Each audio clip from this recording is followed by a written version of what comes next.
UK Prime Minister Boris Johnson announces he's stepping down after 59 members of his Conservative Party resign. The World Health Organization declares monkeypox an international public health emergency as CNN unveils the disease's hip new branding. Chaos in Sri Lanka as millions take to the streets in widespread protests that have mainstream news media baffled. And is Joe Biden testing new sonic-directed energy technology? We find out as Democrats prepare for midterm campaigning. I wrote the bill on the environment.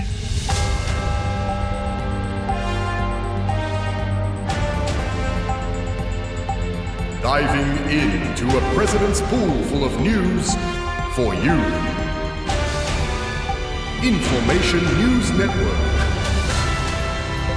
With Brian Sockington and Sandy Hosier. And later, Joe Sockic's pre-Wimbledon reminder to start hating Novak Djokovic again. And Jane Bunyan introduces the world's first 9.5-day weather forecast. UK Prime Minister Boris Johnson is calling it quits after 59 members of his government, approximately half its payroll, resigned rather than working another day with him. Of course, Boris doesn't give up a party easily, as he's proven throughout his tenure, and will continue as leader of the Conservative Party until the conclusion of another tedious process to find a new, non-elected successor. It has been a tumultuous period of leadership for the 58-year-old former London mayor, who has presided over once-in-a-lifetime events, including Brexit, a global pandemic, and the climate crisis, which saw summer temperatures in England reach a record equaling 17.1 degrees. James Plushfoot looks back on what has certainly been a fascinating career. A lovable oaf with a silly way with words. I know there has been a certain raucous caucus from the anti-AUKUS caucus. Boris Johnson managed to make politics look like fun since being elevated to Prime Ministership unelected in July 2019.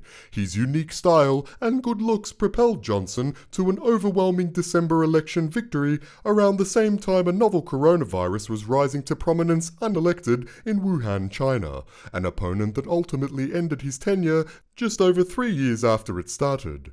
For many, the Boris years will be remembered in a haze of debate surrounding the UK's plans to exit the European Union and a pandemic that shuttered lives and businesses around the world for over 2 years. But Johnson's carefree attitude and witty repartee Good luck with your preposterous ideas. Thank you very much. were a much appreciated point of difference in global politics. Who could forget Boris the Brave? Boris the Bard, What Great is it? supine protoplasmic invertebrate jellies. Boris the Baller, Boris the Bonghead, They roll up a spliff and quietly smoke it together. or everybody's favourite, Boris the bumbling bus building bloke. What do you do to switch off? I like to, I make things.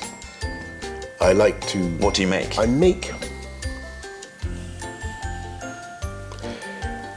I have a thing where I make buses.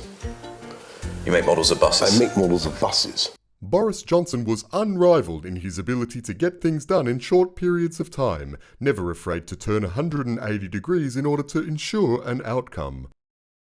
We asked INN's favourite sports reporter Joe Sockick to count down the top turnarounds of Boris Johnson's career. August 28, 2019. Boris announces he'll shut down Parliament until mid-October to stop his opponents from thwarting his no-Brexit deal. Before the UK Supreme Court rules the government's suspension of Parliament was unlawful just 27 days later. September 5, 2019. Boris suggests he'd rather be dead in a ditch than ask the EU for another Brexit extension. Before asking the EU for another Brexit extension 44 days later. March 23, 2020. Johnson places the UK in lockdown in an effort to stop the spread of COVID-19, before being hospitalised and placed in intensive care with COVID-19 13 days later. November 5, 2020. Johnson orders a second national lockdown before organising a party at his flat and inviting his mates round on November 13, 8 days later. But despite all of these achievements, many in formation renewed their collective outrage when Johnson insisted people resume taking responsibility for themselves just 565 days after the start of the pandemic.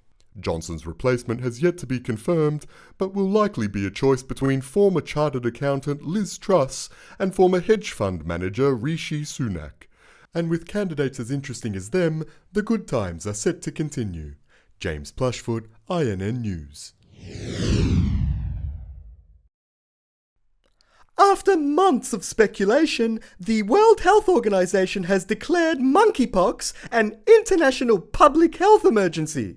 WHO Director General Dr. Tedros Ghebreyesus, Doctor of Philosophy, has had enough, making the declaration despite failing to gain consensus from his own committee. The new health emergency comes as relief for many in formation anxious about living life without a looming crisis, as health officials around the world use new fear campaigns to drive widespread uptake of some old vaccines.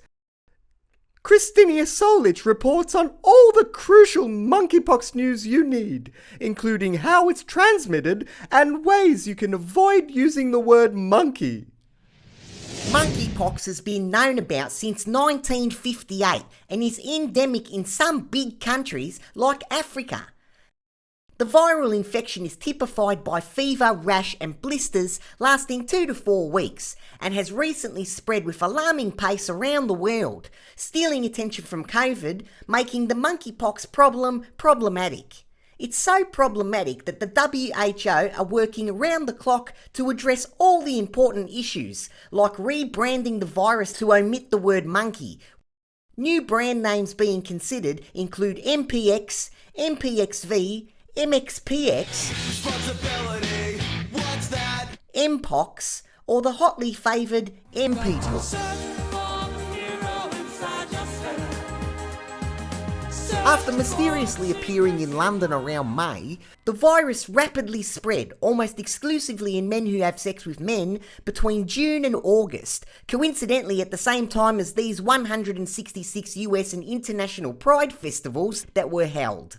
Thankfully, health departments around the world unanimously decided against enforcing restrictions on Pride events during the outbreak, which went ahead uninterrupted. Monkeypox is spread via close contact through respiratory secretions and contact with skin, clothing, bedding and other objects. This clearly puts men at a much higher risk of infection than any other genders, as well as black and Hispanic people, who are also disproportionately affected according to the US Centre for Disease Control. What is also clear is that vaccines are the answer. Luckily for men who have sex with men, governments have started rolling out 3 different smallpox vaccines, thought to be up to 85% effective against monkeypox, and while there's little data to back this up right now, the word pox is easily available to see on the side of the bottle. And men are lining up in droves to get it. A huge relief for progressive politicians breathlessly promoting Pride festivals and reserving shutdowns for the more general population to keep them in formation. Christinia Solich, INN News. We cross live now to INN's The Drudge, who's in Palamona, Spain, for the annual running of the Bulls, back after a 2-year COVID hiatus. There he is, Brian. I had no idea he was so nimble. You know, Sandy, I had an old girlfriend once who asked me to wear Matador gear on our anniversary night. Really? You wore it? Yes. It was a big red flag. Stay with us as we bring you all the latest news from the Sri Lankan protests. And less information about Brian's old girlfriends. Sri Lankans have had enough, gathering in unprecedented numbers to protest against their government for reasons not yet agreed upon by mainstream media. Hundreds of thousands stormed the streets of Colombo, breaking into its central bank and occupying the residence of President Gotabaya Rajapaksa, causing him to flee the country and later resign. His Prime Minister Ranil Wickremesinghe announced he would resign after noticing his private residence had been burnt to the ground by protesters. But he was instead re-elected as President of Sri Lanka by a secret ballot in Parliament, using his new powers to heal the nation by cracking down on protesters he immediately described as fascists. Rupert Holsworthy was in Colombo to find out whether this response was what protesting Sri Lankans had in mind. It was an insurrection on an epic scale. An all too familiar sight as so-called independent thinkers took umbrage at the economic policies of the Rajapaksa government, choosing to protest rather than praise its progressive legislation, which foreign leaders and investors celebrated in its prioritizing of sustainability and ESG, or environmental, social and corporate governance. The new green policies banned the use of fertilizers 95% of farmers were reliant upon, contributing to widespread food shortages during an economic crisis that has seen record high inflation across the country, an 80% rise in the cost of gas and fuel, and a 128% rise in transportation costs, daily blackouts, and scarcity of many essential goods. But that doesn't excuse the actions of these Sri Lankan insurrectionists enjoying a day in the president's pool and occupying the rooms and offices of his palace. The parallels with January 6 are frightening, although no swimming was allowed in the White House pool and Sri Lankan police chose not to shoot anybody. There has, however, been outcry from the international community over the use of authoritarian methods employed by the Sri Lankan government in their efforts to stop the protests, such as declaring states of emergency, mass arrests of civilians, imposing curfews, firing tear gas. Hold on, is that footage from Melbourne, Brian, in Australia? I'm not sure, Sandy. Yes, I'm just hearing from the hand that this footage is in fact from the Victorian government's response to vaccine mandate protests. Our sincerest apologies to any Sri Lankans offended by the comparison. Let's continue. The Sri Lankan government was actually in breach of their own laws and constitution, as well as international human rights charters, in their attempts to suppress the protests. Luckily, new legislation was rushed into Parliament, approved by one vote via backroom deals with crossbenchers after initially failing and conducting a do-over 1 day before... Wait! That's the Victorian government again! The Andrews pandemic legislation! Oh, the Drudge must have mixed up the protest tapes again, Brian. Obviously, we offer our most humble and sincere apologies once again on behalf of the team and the hand. And I'm sure we're working... Bus drivers who had joined the protest months earlier caused traffic chaos. Wait, this one's from Canada! No, this one's from Sri Lanka. It's not that bad.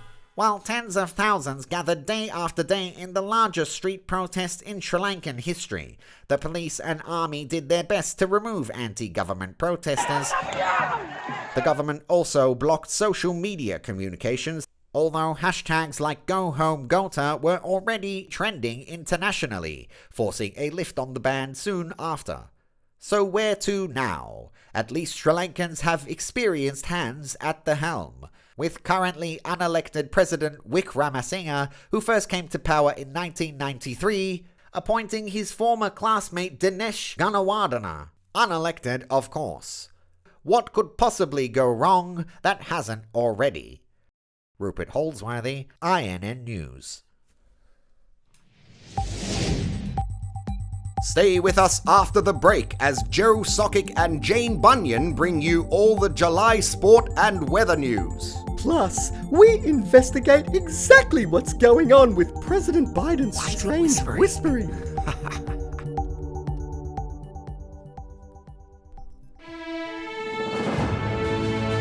He got his start in news way back then, and it wasn't long before this top drawer sock was bringing you the biggest news events in the world. So many years later, Brian Sockington is still bringing you information and keeping you in formation.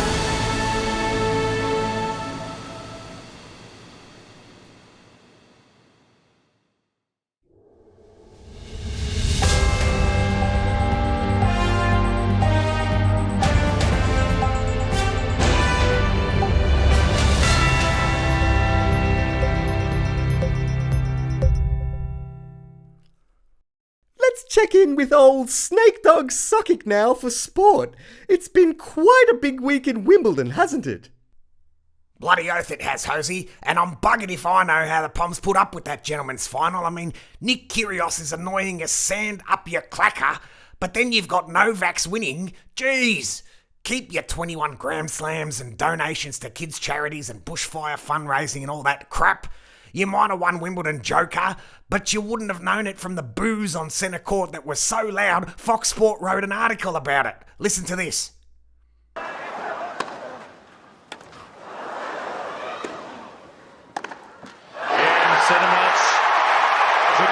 7th Wimbledon, a 21st Grand Slam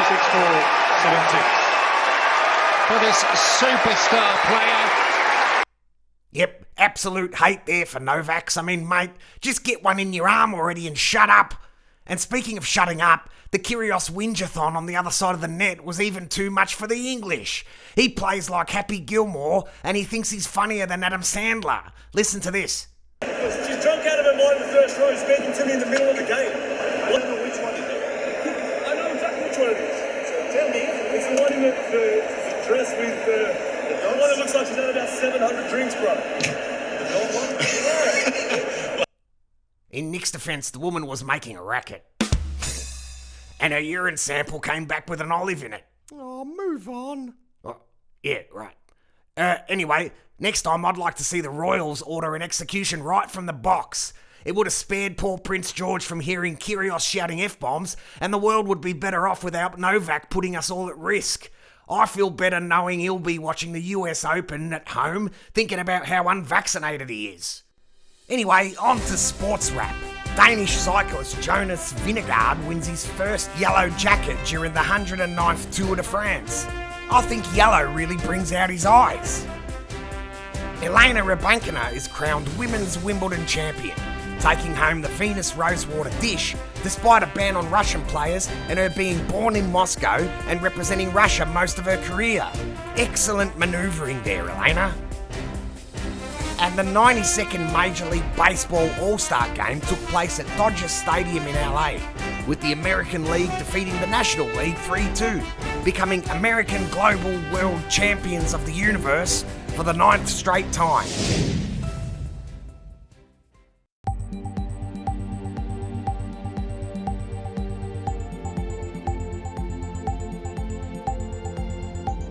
Thanks, Joe. Over to INN's meteorologist Jane Bunyan now. And Jane, we're all very excited about the world exclusive you have for us today. Thanks, Brian. We're all super excited here, and there's a real buzz around the offices. You know, since I was just a little tiny booty, I've always wanted to be on TV and get paid to talk about weather and how it's really the most important. Now. Apologies, Jane, but we are running a little over time today. Oh, is there time to talk about the team and stuff? Quickly if you can, Jane. Great. It's taken years of effort to combine all the latest data and global weather modelling and state-of-the-art AI and machine learning technology to produce a new industry standard, a 9.5-day forecast. The entire team is just thrilled to have been part of its development. But first, to weather around the world, and as you can see, there are cold patterns developing near the top and bottom bits of this round area here, with some hotter temperatures across the middle and some pretty nice weather near these beaches and foresty parts. Zooming in now, and we can see that Europe can expect some very summer-like temperatures throughout most of summer, with warmer days and often cooler nights. South America will continue to experience various types of weather, as will Asia, North America, and Africa. We are indefinitely banning Russian weather reporting from today, although you can be fairly certain it will be cold and bleak, just like the pictures you've seen on the news since the Cold War. And now, without further introduction, we introduce the world's first and only INN exclusive, game-changing 7.5-day forecast. 9.5-day forecast. Sorry, Jane, but we're right out of time today, unfortunately. But we will try to squeeze it in next episode. Could we just flash it on the screen quickly? Nope, not much chance, Jane. Let her do it. We can do a quick 2 or 3 day forecast if you have one ready. But the branding's all wrong, and we've got streamers and balloons. No, you're right, Jane. That would look ridiculous. No problem. Good job, and we'll do it all again next time.